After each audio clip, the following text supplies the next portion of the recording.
প্রাথমিক বিদ্যালয়ে আমরা যারা টিচার আছি ম্যাক্সিমামই কিন্তু এখন মাস্টার্স পাস। তো অন্যান্য সেক্টরে যেসব যারা চাকরি করেন মাস্টার্স কমপ্লিট, ওনারা 3 বছর বা 5 বছর 7 বছর পর পরে ওনাদের পদোন্নতি হচ্ছে, ওনারা কাজের একটা ফিডব্যাক পাচ্ছেন। কিন্তু আমরা কিন্তু একইভাবে কাজ করে যাচ্ছি, শিশুদের জন্য কাজ করছি, আমরা কিন্তু সেভাবে কোনো ফিডব্যাক পাচ্ছি না। এটা আমাদের যৌক্তিক দাবি। হ্যাঁ, সরকারের কাছে দাবি করতে হবে কেন? এটা তো স্বাভাবিকভাবেই আমাদেরকে দিবে, এটা আমরা পাবার মতো আশা রাখি। নার্সিংয়ে যারা আছেন তাদেরকে তো সেকেন্ড ক্লাস দেওয়া হয়ে গেছে, কেরানি পদে যারা আছেন তাদেরকেও পদোন্নতি দিচ্ছে, হ্যাঁ, তাদেরকে উচ্চতর গ্রেড দিচ্ছে। কিন্তু আমাদের ক্ষেত্রে এত অনীহা কেন সরকারের?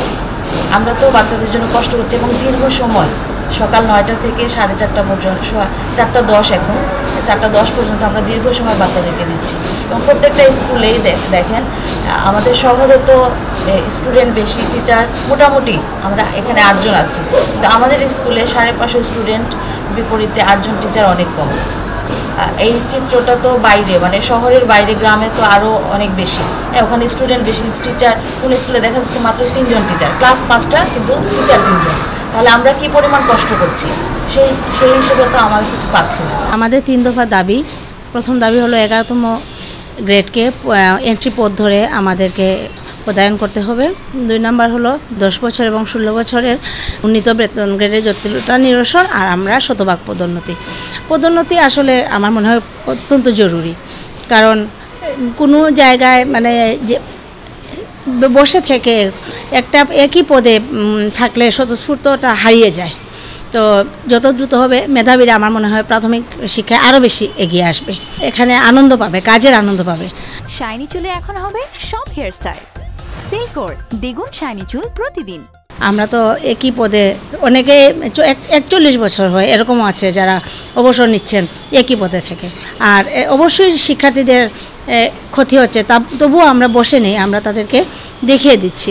আমরা শ্রেণী শৃঙ্খলা রক্ষা করছি যাতে কোনো ধরনের বিশৃঙ্খলা না হয়, বাচ্চারা যাতে আঘাতপ্রাপ্ত না হয়, এদিকে আমরা খেয়াল রাখছি। আমাদের 3 দফা যৌক্তিক দাবি, ওইটা হলো, তো এটা তো জানা আছে 3 দফা। এখন আমরাও চাচ্ছি যে যত তাড়াতাড়ি আমাদের এই 3 দফা দাবি সরকার মেনে নেন, আমরা তাড়াতাড়ি ক্লাসরুমে ফিরে যেতে।